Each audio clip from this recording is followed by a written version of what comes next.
Beyond the Line is back with episode number 2. As the World Cup reaches its midway point, come join us as we'll serve you a rich plate of mountain bike action. Rob and Elliot went to the pits to learn about the structure of a downhill team. Will they come up with one of their own? I can't answer that. With the Olympics drawing closer, how do cross-country athletes peak at the right times? Peaking's quite mental. We did some research in the pits. We will also dissect all the highlights from intensely competitive races in Val di Sole, Leogang, Nove Mesto na Morave, and at Red Bull Hardline. The big crash for Goldstone! Due to injury, two-time World Cup race winner Jackson Goldstone can compete. We welcome him to our studio as he chats about his rehab and the World Cup. He will join our host Rob Warner, Red Bull TV's downhill analyst Eliot Jackson, and two-time cross-country World Championship bronze medalist Emily Batty.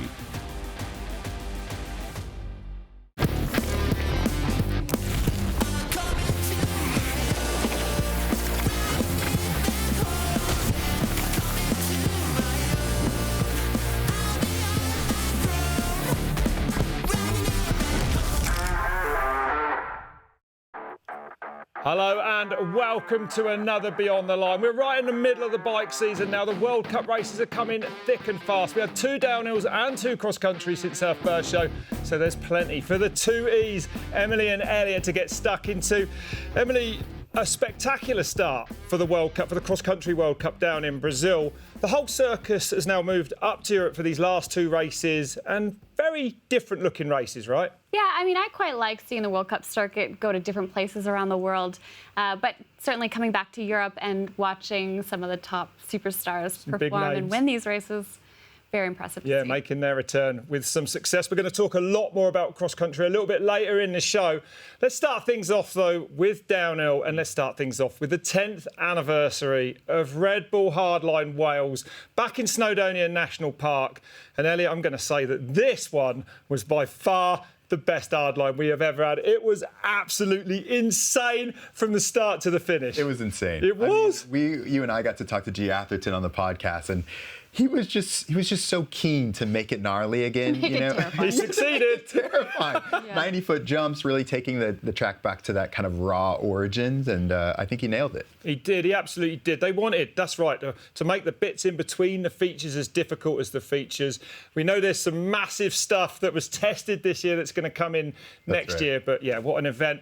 And one of the big things I think that I enjoyed it on a personal level so much was because I managed to get Juan Ferveles, this 20-year-old lad from the Medellin in Colombia. You know, it's difficult for these riders to get up to the Northern Hemisphere, costs, visas. He turned up, he came, he saw, he conquered. It was absolutely amazing. People coming up to me after, his second run of practice and going, who's this kid and why is he no-handing the road gap? No one's ever done that. I mean, it's partly your fault he's there, Elliot, because for sure. we've seen how good he is. That's right. We see him when we commentate the Sarah Bajo him, Sebastian Olgan, Camilo Sanchez. I mean, they are so precise, and I think, they're superstars down there as well. So for them to kind of come up, show that they can compete on the world stage at a race like Red Bull Hardline, and not only that, I mean, he's 3rd place, right? Yeah. Like, that's not just competing. He deserves to be there. He does, yeah. Look at that. There it is. An amazing ride. Actually beating the world champion Charlie Hatton in the 4th. A day he won't forget. Bernard Kerr was really chasing that 4th Red Bull Hardline Wales win. Put everything into it, but it was the brilliance, I'm going to say, of Ronan Dunn that stopped him. What a year he's had. Double Red Bull Hardline winner now. 1 in Tasmania. Small matter of winning a World Cup in between. I don't think I've ever seen him ride better than we did there. Got a Red Bull hat on Thursday. What a week. Yeah, this year has been, like you said, it's been a dream year for Ronan so far. He was kind of known as this diamond in the rough last year, and for him to come out, show us kind of what it means at Red Bull Tasmania, the Hardline Tasmania, and now here at Red Bull Hardline Wales, he drinks enough Red Bulls for him to have that Red Bull helmet. It's awesome. I don't think we've ever seen Ronan ride better. Took the win by about 1.2 seconds from the 3-time Red Bull Hardline winner Bernard Kerr, who put it all out there. And you You, Sherlock homeboy, are going to show us exactly where Bernard lost that time, right? Yeah, well, I mean, when you guys were talking about it, you and Tani on the broadcast talking about Bernard overriding the track, I want to just show exactly what that means. So you have Bernard on the left, Ronan on the right. And this is right out the gate. This is right out of the gate, right out of the gate. And so this is what it means when mistakes cascade. You see Bernard's tire hit him in the butt, and what happens after that? He starts to brake. So you see Bernard's tire locked up compared to Ronan is rolling right there, and as soon as you start to brake on a downhill bike, it makes the suspension uncompress, and Bernard's just fighting to keep the bike back on line. Isn't able to get this jump that Ronan is right here. Yeah. And because Bernard goes into this dip, you see him come down, his suspension, right, is gonna bounce him back up. Yeah. And because of that, offline again, he's pointed off the track. Yeah. And in your mind, you're feeling super anxious, right? You know you're at the top of the track. Ronan right here, perfect again, knees are pointed straight ahead, lands off that gap really nicely. And then another mistake for Bernard, right? Really offline there, knees are pointed out because he's trying to save a mistake. He's fighting the bike, comes around and it's just trying to get back up to speed, but isn't quite there. You can kind of see the speed difference. Again, Bernard a little bit off.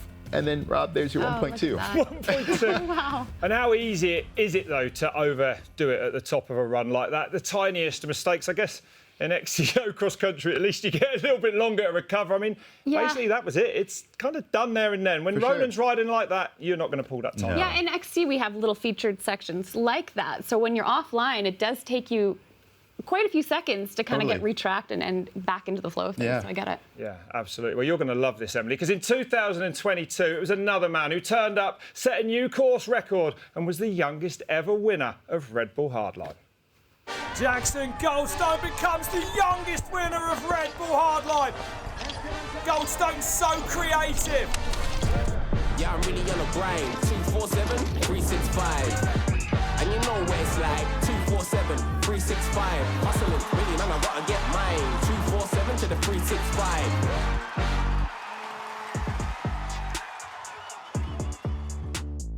And joining us now in the studio is the man himself, Jackson Goldstone, second overall in last year's Elite Downhill World Cup, the only man to win 2 races. And I would say, how are you? But I know after that crash at Red Bull Hardline Tasmania this year that you've undergone a full knee reconstruction, right? How are you getting on? Yeah, so I had full ACL rebuild 3 months ago now, so I'm about halfway through the process. It's getting a lot better, but yeah, still got a long road ahead of me. You have, but great to see you in Europe, riding a bike a little bit, even though I think you're probably not supposed to be. Is that right? I'm not. Yeah, on the bike a little bit, just mostly spinning around. And I hate to take you back to it. We're gonna watch this I haven't seen it, so I'm quite Look how fast he's going! Oh, wow. That was like a MotoGP flick at the end there, man. You were moving. Wow. Wow. Yeah, I was lucky to seen not that. hit that tree directly. I bounced off it, but it was a big one. Yeah, man. Because what happened? Just back in, step down a little bit, and Yeah, so I came into that section, no brakes. Probably should have braked. yeah. And just missed my line by a few inches. Rear stepped out into a hole, and then just that bucked me forward off the bike and to the left when the track went to the right. So that's what made me go off track and into the tree. And then the tree flipped me over more. So It just never ended. Yeah. So what are you up to now? How's the season looking? Yeah, so I'm in Europe just for, I think it's almost 6 weeks now. Yeah. I'm about halfway through my trip and just, watching the World Cups, hanging out, seeing you guys, seeing people. Okay, watching the World Cups, it's so different than watching on TV. What's it like for you to be on the sidelines, actually spending a whole day watching your competitors come down through practice and then the final runs? What's that like for you? Yeah, it's weird. I'm so used to being on the inside of the tape and actually racing. It's still really fun. I really enjoy watching, but it definitely is upsetting, and I'd love to be in there. I mean, you've got so much phenomenal speed, as you've shown the few times we've seen you race in the Elite. Your first year, you had the appendix issues last year, still, like we say, 1-2. And then this year, the knee. I mean, I don't know how you're managing to take it so well, really. You've stepped up into Elite, all eyes are on you, and it couldn't really have been much harder, your start. Yeah, I mean, maybe the injury took a little bit of the pressure off, but I think Yeah, I'm hoping to get these injuries out the way and Yeah, have a clean season. Well, you'll be looking at a comeback when you come back next year, I imagine. Now, so resilient. It must have been incredible for you. What did you make to see Ferrand-Prevot to come back? You know, a full year, over a year from the top, to come back and win in Val di Sole. I don't know if you agree with us. It's one of the greatest runs of all time. Yeah, for sure. Yeah, it's a historic run already, and it's only been a few days. Look at that. Broken neck last year at the first opening race, and then massive surgery to put a staple in there in between those two vertebrae, and a year's recovery. Ferrand, he is a man who's suffered big injuries in the past, lots of them, and he always comes back. But even this time I doubted from that injury whether he would come back to this level of racing, and he did it in 4 World Cups. Yeah, for sure. I mean, and the thing that was probably the most impressive to me, Jackson, was to see him do it on that track. You were on the sidelines, like, why was the track so difficult this year? I never heard so many top athletes be like, this is the hardest practice race I've ever done in my life. Yeah, for sure. I mean, the track was absolutely destroyed. The days prior to practice, it was raining so much, and there was a bunch of natural springs coming out from the ground, so tons of water was coming onto the track, even when it wasn't raining and when it was sunny. So, yeah, the holes were huge, the ruts were massive, and I think it's definitely been the hardest Val di Sole we've seen. Yeah, I mean, we've seen, you won last year. We've seen Gwyn, was it nearly 8 seconds back in the past? Your win. You had an insane run last year too. That was a good one last year. Where does Ferrand's? Because it was a massive winning margin compared to Gwyn's. I mean, it was different conditions, but it was from where we were sat. It looked about perfect. He didn't, if someone who's usually pushes too hard, that was absolutely the absolute perfect effort. Yeah, I don't think he could have gotten much more time out of that track, and especially to do it, after some rain, because it was raining at the top halfway through the men's. So, some of the other riders like Dakota and maybe Ronan as well, it was raining a little bit, but the track was definitely not as slippery. So Emery rode it like it was dry. He did. It was really unbelievable. See, as it was with Tani Seagrave, right? I mean,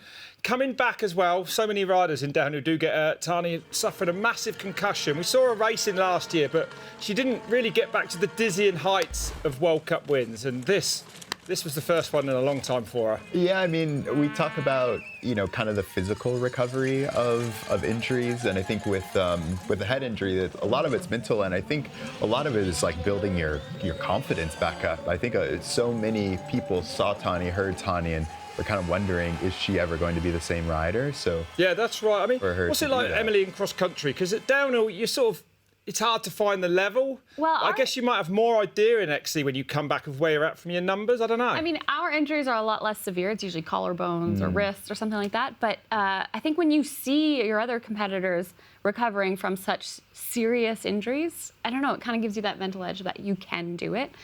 Totally different injuries, though. Yeah. But the resilience is what you're seeing amongst all the downhillers, which blows my mind. Yeah, that mental strength. But although when you get back on a bike, we know it won't even be on your mind, will it? Right?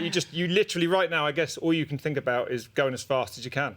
Yeah, I miss that feeling. And I mean, hopefully the time between your wins won't be as long as this. I mean, for Tani, over 1,000 days, and for Emery, over 600 days. So that's absolutely two of the greats of the sport. And Tani, look at nearly 3 years for Tani to come back and win again. That's pretty mad. Must be a good feeling seeing that. You're only going to be out for about 365 days. You should be all right. Gives me a little bit of hope. It did, yeah. Light at the end of the tunnel. You're one fast young Canadian. Finn Iles is absolutely another, and he really has been riding brilliantly, especially in Leogang, right? What a ride that was. For sure. I mean, we know Val di Sole was great for him, 3rd place, but to me, the Leogang performance was just incredible, because he missed qualifying. He missed semifinals because he crashed in practice, couldn't even close his hand. He decided to take some time off, try to let his hand recover. But you don't normally do that, right, Jackson? You kind of need those first couple of race runs to get up to speed. Yeah. Yeah, I mean, all the way from time practice, quali, semi, you're just building your speed up the whole track and, pushing limits in sections and finding that edge. So to not do any of that and then come out and pull a 2nd place is phenomenal. It's crazy. But I couldn't actually really get my head around it. What do you think? Do you think it's frustrating for Finn to see Bruni still beating him like he does? Because Bruni is like a pretty immovable object in that Specialized team. It's true. Yeah. Yeah, I've always thought about this because everyone always compares Finn to Loic and stuff like that. But I'm sure you get that comparison a lot too. I mean, even last year with Jordan at the beginning of the season, at least. Do you think about one rider, or is it more just trying to beat everyone? Yeah, I mean, in the end of the day, you're trying to beat the clock. You know, the rider doesn't have an effect on you. Obviously, you want to beat them, but it comes down to you in the end of the day. So I think. You know, everyone's always battling. There will always be talks, but it's the clock that tells the story. Right. It is, yeah. And I mean, I'm just looking at the overall standings there. Piron up to 5th overall with that win. Straight in there. The overall is still not over, is it, for the men? I mean, Bruni's got a good lead, but as you know, anything can happen in downhill. And Leah Gang is the home race of world champion Vali Höll. She lives just literally over the other side of the mountain. It hasn't always gone to plan there for her, but this year, we've never seen her ride better, I would say. Yeah, if there was some sort of plan, this is how you execute it. I mean, 7.1 seconds. It's one of the best runs that we've ever seen Vali have. But to me, it's fascinating this year. It almost feels like she's regressing back to her early days where, you win in Fort William, you crash in Poland, you win commandingly here, and you crash again in Val di Sole. I mean, is it a mental issue or? Well, I have a question as to whether she even needs to push her limit if she's winning almost every time she gets a clean run. I mean, Jackson, do you think she has to push that quite so hard if she's going to guarantee a win if she keeps a clean run? Yeah, I mean, maybe she doesn't have to push that hard, but you never know exactly how fast the other girls are going to go, or if it's going to be a tighter time than 7.1 seconds. You never know. Like you said, it's the clock. It's the clock. Racing. So I think every time Vali's going out there, she's probably trying to put her best run down and push that limit just so she can secure that win safely, let's say. Yeah. But, I think, maybe she could tone it off a little bit, but, if it doesn't work and she doesn't end up winning a race, then, she's going to go right back to those. Yeah. She was, look at the time. She was absolutely in a league of her own. Great to see Anna Newkirk come in 2nd place. Miriam Nicole, another woman on the comeback trail as well. Look at the overall standings. It is Valentina, though, with that commanding lead, despite those 2 sort of throwaway results for her. Yeah, I mean, the story of these first couple of races for me is Miriam Nicole. Yeah. For her to have all of the kind of struggles mentally coming back from that head injury last year, not knowing if she could do it herself. You saw the emotion just pouring out of her in Leo Gang when she got that amazing to see, first podium. Yeah. Incredible. As is an American woman there in 5th place, eh? Eliot's not stopped talking about her. Here he's going to tell us all a little bit more. My athlete pick is Anna Newkirk. After battling Vali Höll throughout her junior career, it wasn't until this year's Leo Gang that she finally secured her first elite women's podium. Finishing 2nd in qualifying, semifinals, and finals earned her the title of fastest privateer in the world. She started Beyond Racing with her best friend Abby, and she's been able to compete with the top level with only a fraction of the resources. It's performances like these that demonstrate just how much determination, grit, and talent Anna possesses. And if she keeps riding like this, it won't be the last time you see her making waves on the World Cup field. Well, for me, Eliot, it's great to see. I mean, I remember my era when, the women's side of the sport was dominated by Americans. So perhaps this is the start of it coming back. Yeah, I mean, it's great to have seen Anna progress from juniors, and I just think it's special that in our sport in downhill that you can have a small team that can compete with teams, 50 times their size. That's right. That's the essence of it. That's why we love it. Yeah. Well, you remember in First Beyond the Line this year, we gave our predictions for these last two, World Cup races. There they are on screen. Okay. And look at the green ticks under my name there. Wait, we were talking about this, Jackson. I feel like my pick, I got a little bit unlucky, right? I had good picks. There's only one winner, Eliot. There's no such thing as bad luck. No. Yeah. Everyone knows. Any racer knows that. Mean? You won one race. Look at that.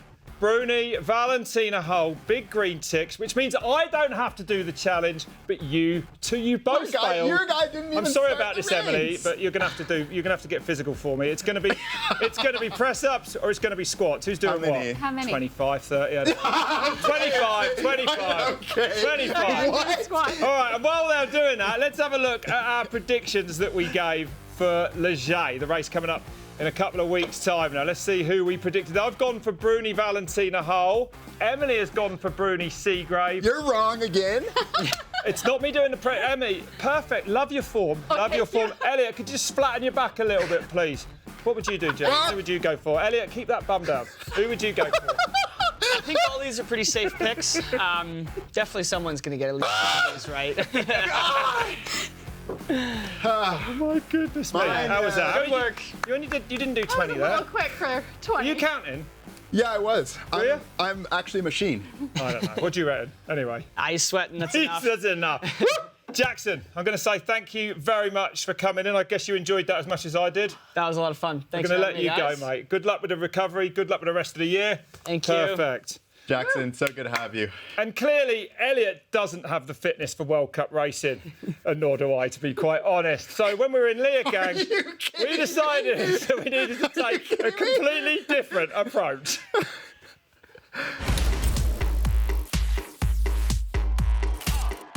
So nice to be back at a World Cup run. So we gotta spend more time. We have. I was thinking about it. The way we could do it is we should just start our own downhill team. I would make an incredible team manager. Rob, I think that I should probably run the team. No, I've got a lot of experience. I'm going to do it. I'm going to run the team. I'm going to run the Great team. idea. Dad, you got a minute? I need some advice. How are you? Good. What's going to get me the most points? What's going to make me have a successful team? I'd say a bit of everything. Yeah, good to see you. Good? Yeah, so good. What are the 3 key elements to a team around Specialized Gravity's caliber? Key elements first is working with the right people, good physio. We have cook. The main thing that I look for is personality. And then you put on top of that good management and the good path. And then you find the recipe. Man and woman, down your man and woman. That's it, 4 riders. Well, no, because what if one gets injured? Have you got backup riders that can come in at a last minute? Do you? Should you? This is the question. Have you? Have I? I need my first rider. You don't have the pocket deep enough. I mean, you can try. Go and ask them. You're confident? I'm just gonna get straight down to business. I'm starting a team. How much? We're gonna have to talk about some team structure here. I mean, what do you as well? It's a little bit high maintenance. Vali, what do you think about riding for me? Or I think I have a phone call. I don't have email yet. No, get one. Things just got serious. 8 riders all of a sudden. Exactly. You need a mum. Is that one of the biggest Everything needs a mum. A mum role. I think this is a deal. Yeah, good. I have pleasure doing business with you. Yeah. Look at Eliot signing up the riders there, eh? Incredible stuff. But it was, we were thrown in at the deep end. It was, as we went on, I don't know about you, but I found that I had no idea what I was doing, basically, and just the structure was insane, the amount of staff. I mean, you actually ran your own team, Emily. You've done it for real. What does it take, not just to make a team, but to make a successful one? Yeah, I mean, I did the factory team for almost 10 years, and I really wanted to tap into the more business side of running a team. And that's really what it is. You're running a business. But first and foremost, the first thing I learned is the personalities are the most important, because you are spending a lot of time together. Sure, I took care of that. I just went for out-and-out winners. Yeah, and then the other thing... People do need to gel. You absolutely do, because in XC at least, we're not working in silos. It is a cohesive, engaged team, and if you've got one negative energy, it's going to bring the whole room down. So it's really important, those characteristics. Yeah. Yeah, I mean, it is interesting because you're always out there by yourself, but you're interacting with everyone, you're sharing things, you're working to build everyone up at the same time. That's right. Yeah. It's always way more workload than you think. You need way more staff and way more boots on the ground than you think you do. Well, actually, I did find out. Let's have a look at my team structure. I think I probably should have gone a little bit bigger. These are the staff that I kind of went with. Why are you laughing? Why are you laughing? What's so funny about that? Emily's like, you don't want a silo, and the next minute, mechanic, physio, and coach for each rider. How can that be bad? That each rider has got a dedicated coach, a dedicated physio, and mechanic. Someone you guys who is are there not to sharing caress their every need. Huh? Where is your marketing team? Like, how are your sponsors going to be happy with? When you're as good as my team's going to be, the results will do the talk. And I don't need media. When you win World Cups week in, week out, everybody knows who you are. Who's taking the photos to document all the stories here? There's photographers everywhere at a World Cup. Yeah, they all work for teams. Let me show you how it's done, Rob. Let me show you how it's done. Throw my team up there so we can see whether we can see a real winning team. I like the look of mine. Well, because when I was thinking about building my team, I thought about I want some, I want these elite riders. Look at the big line down the middle. Well, yeah, just look at that. bypassing the riders. No, you've done it all wrong. Everyone's connected, and then they have this perfect infrastructure layer down there. Media, so people know that we're winning championships, no stress. We've got cook, we've got truck driver, we've got a team manager who can actually do things for the riders. I think Elliot's one up to you on this one. I think you need to think this through again. Is this because I raced on a professional team in the 90s when there wasn't things like social media and you were a little bit more in tune with the modern era? I mean, I don't know, but yeah, you might be right. I should have done some social media. Costings, though. Okay. I mean, throw it up. That looks like it's going to cost a lot of money. Well, we have a look at what my team. Let's have a look at the costings. Okay. And you have what? 22 people on yours? Well, I don't know how you're. I don't know how you're. I was holding my breath there. Okay. Yeah. What are you going to do with your? Are you going to have a truck? Yeah, a massive one. Are you purchasing it or are you leasing it? All right, stick another million on for the truck. I got a 2.54 million. Did you factor in travel costs? I thought it was just team structure. I don't think I had to put all that. I suppose for the costings. Hang on a second here. You have €3 million. Well, this is Where did you come up with that budget? This is first year. I think that we, with those kind of people, we're going to go for some outside industry sponsors. I want to talk to your agency. Yeah, I'm impressed. I think we got some good decks floating around. Well, are our budgets anywhere near there, Emily? I don't know downhill. I know XC, and I would love a budget like that. So 3 million is completely out of reach.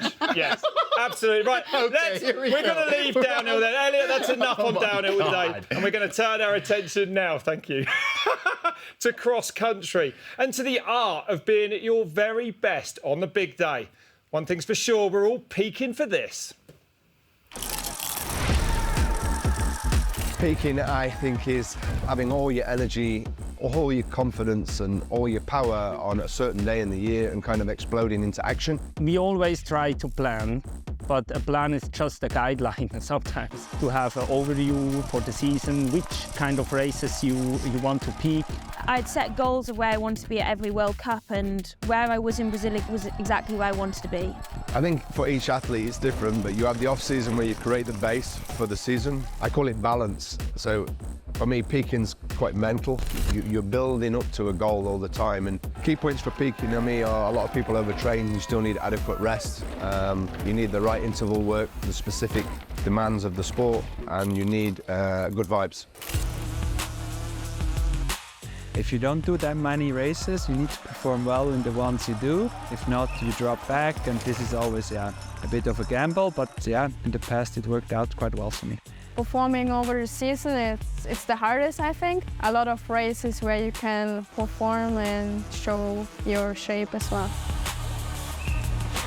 Try to stay fresh because it's a long season, and But in this year it's so strange. It's like for everyone it feels like they're like, oh well, today didn't work, but the Olympics are coming, and I'm like, oh man, you're putting so much pressure on this one race. When something like this gets thrown in, you have to just almost whip up the plan and right, we make a new plan sort of things. It's like you can't just start preparing for Olympic Games a year before. It's like it starts 10 years before.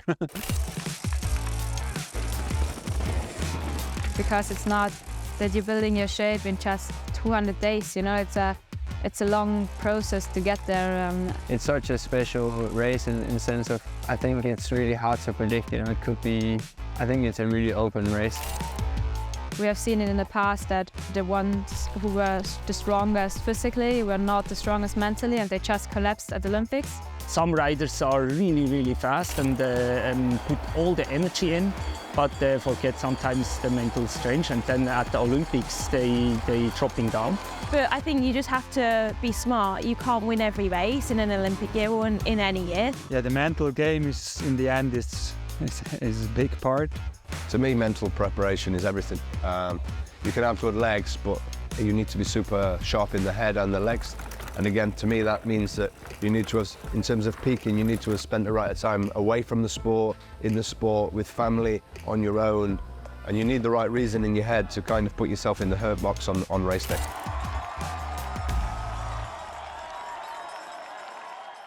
Well, now I'm starting to see why riders' forms are all over the place.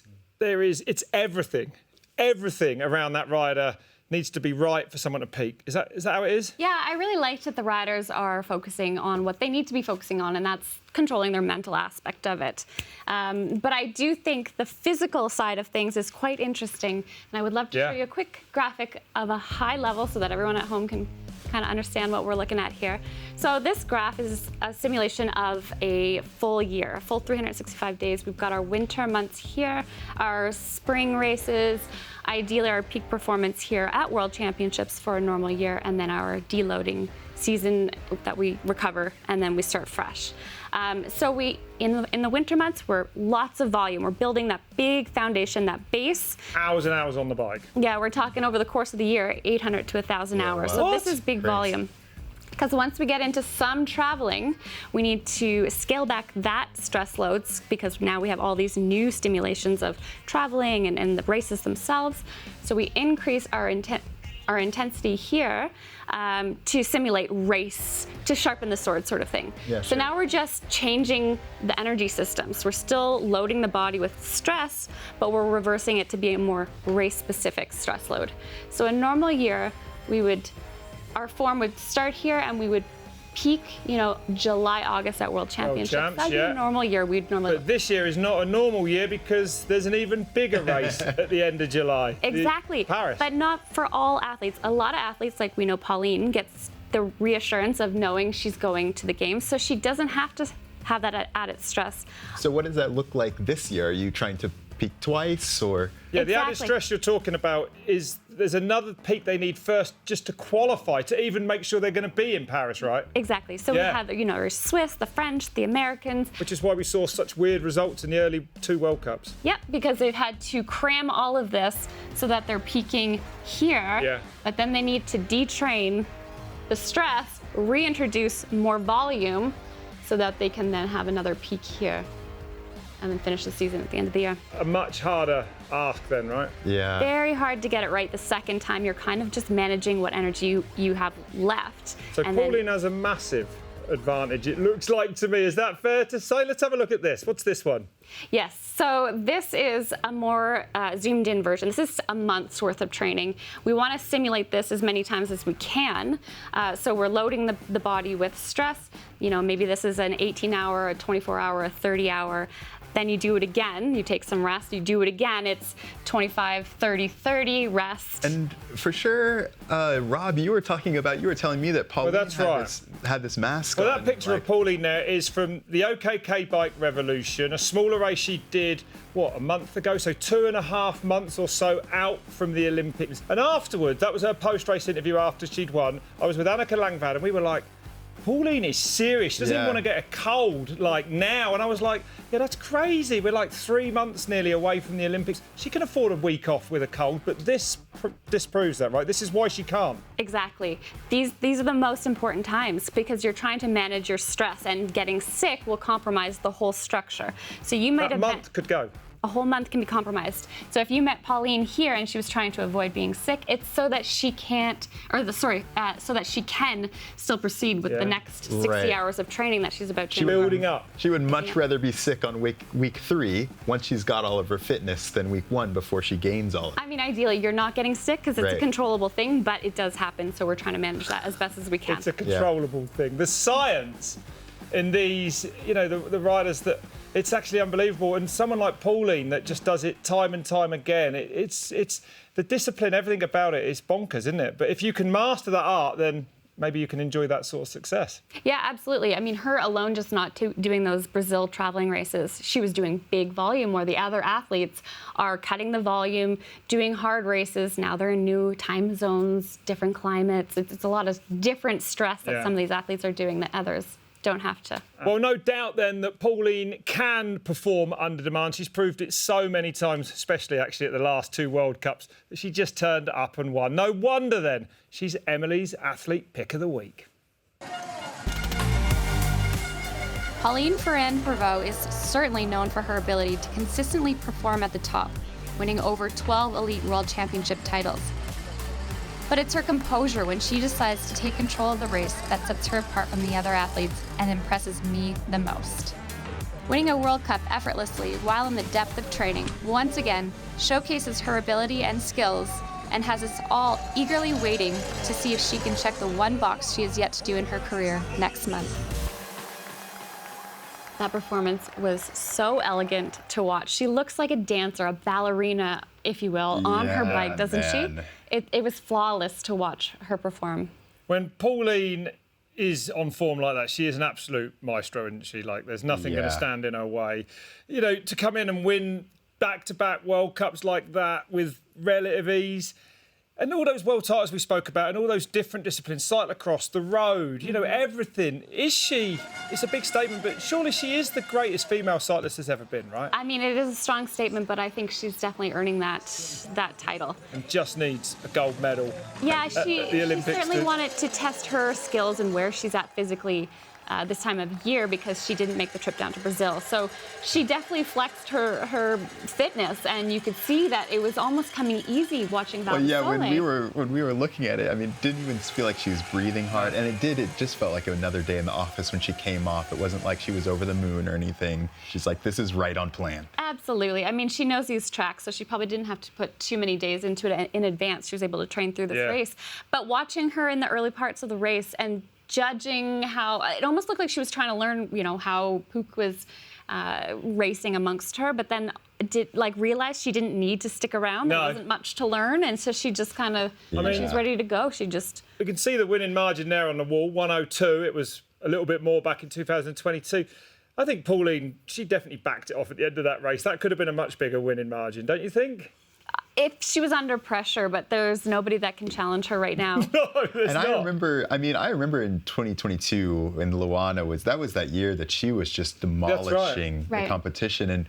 And for Pauline to kind of put that much time into people with relative ease, like you were saying, man, July is going to be tough for everyone else. Pauline's a rider that if she can get out front, like Nino, if they can get out front and race their own race, they're going to prevail. It's just having that clean start and then staying focused mentally. But mechanical preservation, making sure they don't have mechanicals. But their fitness is there, their mindset is there. They prove it time after time. So, seeing if the Paris track suits her is... I personally, I really hope that she gets it in Paris. It's Pauline Ferrand-Prevot's last year on a mountain bike. She deserves it. Let's have a look at the overall World Cup standings. Of course, not faring there as she might after missing those 2 races actually down in Brazil, as did Pook Petershea as well. But look at Candice Lill there in 6th. I know she impressed you last week. Yeah, she's having an outstanding season. We thought she's placed 6th in Czech Republic. Then a strong 3rd here. So first podium for Candice, which is great to see for the South Africans. And of course, it wasn't the first podium for the man that did the winning in Val di Sole. For Nino Schurter, taking his 36th World Cup win. He just breaks his own record. He doesn't even have anyone to compete against at this point. No, that's how it is. He's 38 years old, Emily. Should he still be doing this? Heck yeah, he's winning World Cups. Why not? Yeah, it was actually great to see him back there. Of course, Victor Koretsky was just recovering from an illness, so he wasn't at the front, and Tom Pidcock wasn't there. Yeah. But I think Nino needed this win. He needed this for his confidence. His 9th win in Val di Sole, to put it into some perspective, you know. But he's been there, you know, illness at those first 2 races. We saw him in that documentary that's come out about him. He looked rough down there. He said the legs were there. He proved it in Val di Sole. He is there. He is a contender for Paris. Absolutely. I think Alan Hatherley here placing 2nd definitely kept him honest. He was, 15 seconds, kind of the whole race. That was what I was going to ask you. Is it looked like there was halfway through the race, one of the groups bridged up, and then same with kind of Hatherley, and then Nino just opened it up again. Yeah, we saw that actually an image where he looked over his shoulder while Alan was in the feed zone. Right. And past the feed zone, you do see him get on. So it was an ethical thing because he was past the feed zone, but you saw him. That was it. He was laying the hammer down and making that gap happen, and he made it stick. But Alan kept him, like I said, he kept him honest because he didn't let that gap grow. He kept him at 15 seconds. But it was Nino that did make it stick. Here's what he managed to say after the race.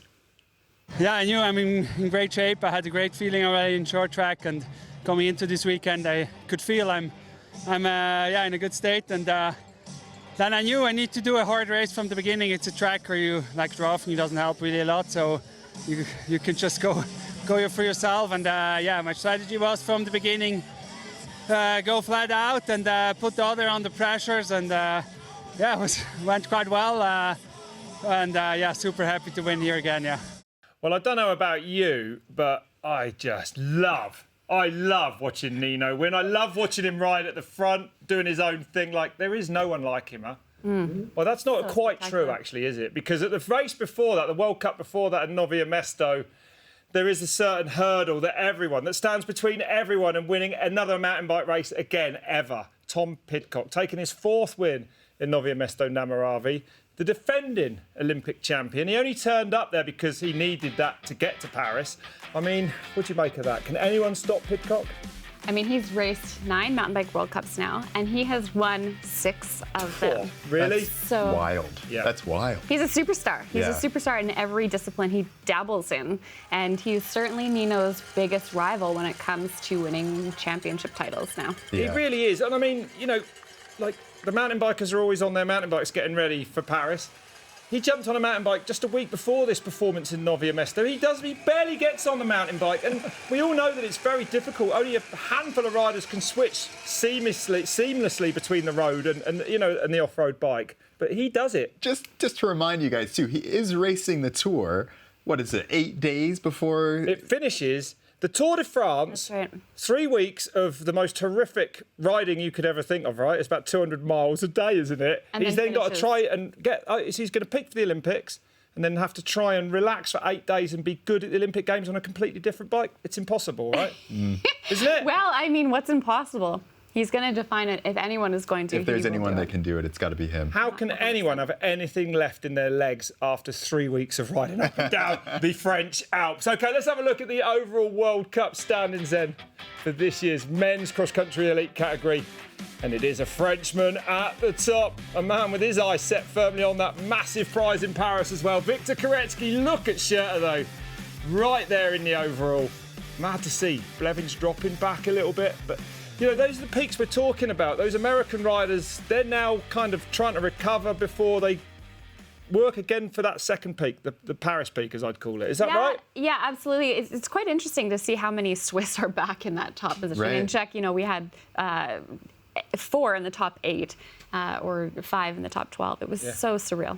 Yeah, and I mean, Flukiger as well. I mean, hopefully he can kind of come back into form because Brazil did not go his way at all. No. Yeah, he was selected. I think they're really hoping that he's able to then put all that energy into peaking right at that right moment. But as of right now, he is off his game, but he's to be expected. Yeah, sure. Yeah, be back a little bit at this point. Well, now it's time to find out which one of us was on our game. And we gave our predictions at the last show for the last 2 World Cup cross-country races. And look at that, 2 green ticks by my name, 2 there by Emily Batty. Congratulations, Emily. And not doing oh dear, Elliot, just the one. This same you are thing going to leave here a fit man. No. This same thing happened to me last time because Yolanda, she's had some breathing problems. I actually didn't know that Pauline was going to be in Nove Mesto. You need to do your research. I think... Stop talking. Okay. You need to save your breath there because what is it for him now? We're going to give him what? Do you want to do 5 push-ups? 25 push-ups. 25 cents. That's 50 you've done today. That's good effort. Right. Okay. And while we do it, let's have a look at our predictions for the next couple of World Cup cross-country races. Look at that. I've gone for Pidcock, Hook, Peter Shade next weekend in Crans, Montana. Mathias Flukiger. I'm pretty happy. I'm banking on Mathias Flukiger really being back on form in Ligier. You've gone for Pidcock. I mean, everyone's sort of gone for Pidcock except for, this man here doing the piss. How many's that, Elliot? How many's that? Okay, this is another one where I would have chosen Pidcock, but I didn't know that he was going to be there. How am I supposed to know? How do you guys get this information? That's why you're the downhill expert. That's why you're the downhill expert. There's a secret group chat I know between XC athletes. Who's going to be at what race, and you guys are in cahoots. And while Elliot's peaking, I am going to wrap things up. Elliot's going to leave here looking like Arnold Schwarzenegger. Emily, you've been a great afternoon, though. Amazing for the insight on the peaks of training. I mean, really interesting stuff. Thank you. Lots of exciting stuff to come. Elliot, you're feeling fitter than you've ever been? One day I will be as fit as you at your age, I guess, you know what I mean? Oh, what a way to end. Well, thank you so much. Thank you for joining us at home. We'll see you next time on Beyond the Line. That's it for episode number 2 of Beyond the Line. But there is so much more to come right here on Red Bull TV. On June 30th, we will head to Davos, Switzerland for the ÖKK Bike Revolution. How will the Swiss cross-country elite fare in one of the last tune-ups for Paris? Also, stay tuned for the premiere of Anytime, coming your way this fall, right here on Red Bull TV. Beyond the Line will be back with episode number 3 on July 8th, right after a cross-country and downhill doubleheader event in Haute-Savoie, Léger, France.